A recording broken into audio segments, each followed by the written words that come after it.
Hello, it's Darren from Moonhare Studio with part 2 of my 3-part series on scoring a scene from Westworld for the Spitfire Audio and HBO scoring competition.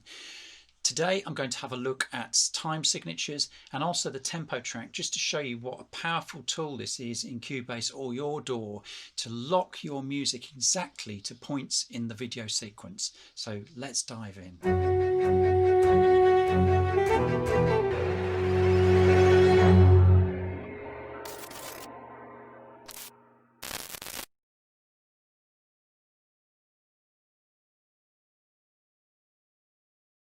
So in part 3 we'll cover all of the instrumentation, the actual music from the track. We're not going to do that today.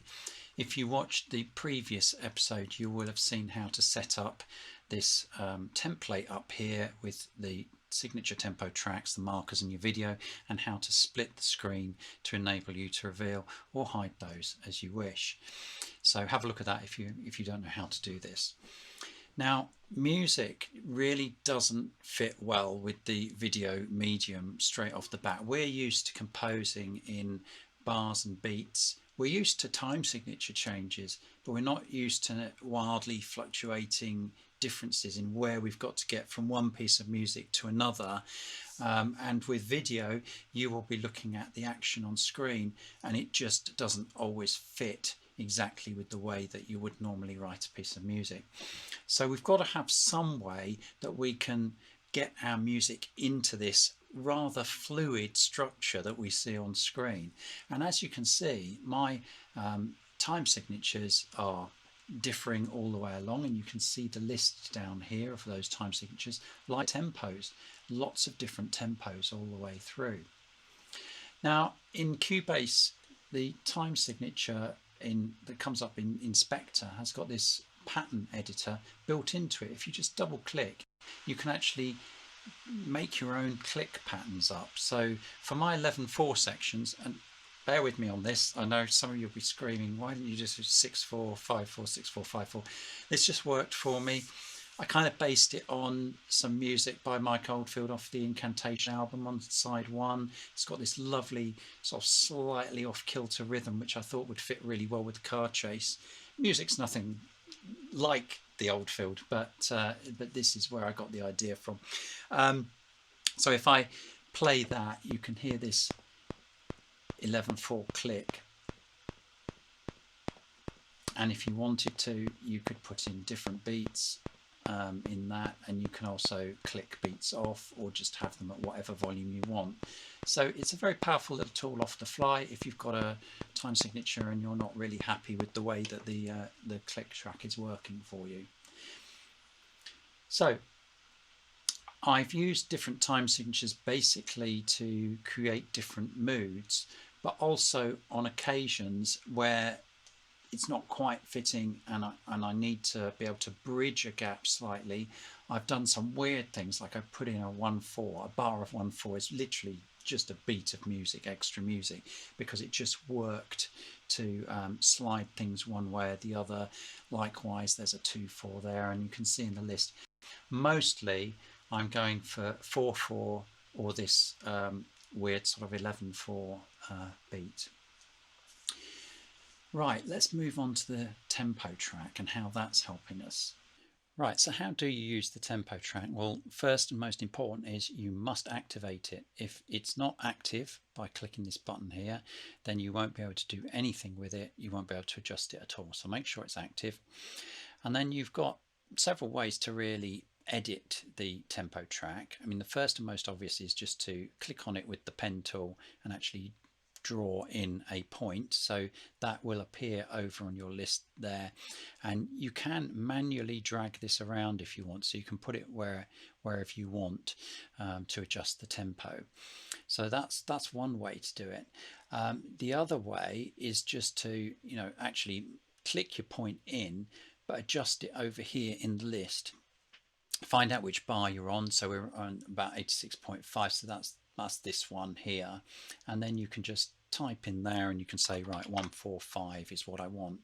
Now this is going to be really helpful if you're trying to make micro adjustments to where something fits along the timeline. So you might actually go in here and several times just sort of click in and put it up by 1 beat, which is not easy to do by dragging with the mouse. Even when you've got the tempo track, you know, sort of extended out, it's actually quite fiddly. You can also change what part of the bar it's in, so you might want to bring it back to the beginning, and so you can do all of that from there as well. And you've also got a dedicated tempo track editor, which is Control T, and that will bring up this screen, and that actually is potentially easier for drawing and creating tempo changes using the mouse. So you've got various ways to do this. I've tended to draw in a point and then adjust it over on the list. Now there are also two types of tempo change that I've used in this piece. There's jump, and jump literally means that if you add in a tempo point and then you drag it around, the tempo will instantly jump to that tempo. Ramp is what we can see here. So this one here, if we have a look in the list for bar 91, you can see that that is a ramp, and you can see what's happening here is that a ramp either gradually slows down or speeds up the tempo, so it's a kind of linear ramp. So you can click on one of these and change them to the other type, so you can change it from a jump to a ramp. If you click on the timeline and draw one in, it will draw it in the form that is actually showing here. So if you want a jump point, then you might as well just actually draw it as a jump point right from the start. Now let's take a look at a specific point in the video, and I'll show you how this dragging the tempos around actually works in practice. So let's look at an example here where we've got a definite point that I wanted something to happen in the music. So we've got an explosion which flips a car on its roof. And what I wanted to do was for the accents in my music to finish a beat before the actual explosion. So that the explosion isn't covered up by my music, but the music accents the fact that something's going to happen, and then the explosion hits just after. And you can see this graphically because I've got my marker in the marker track of the explosion, and you can also see it on the audio timeline as well. And my music finishes at the end of bar 90, so I wanted that point to be pre the explosion, so it's literally a beat before the explosion. So in practice that looks like this.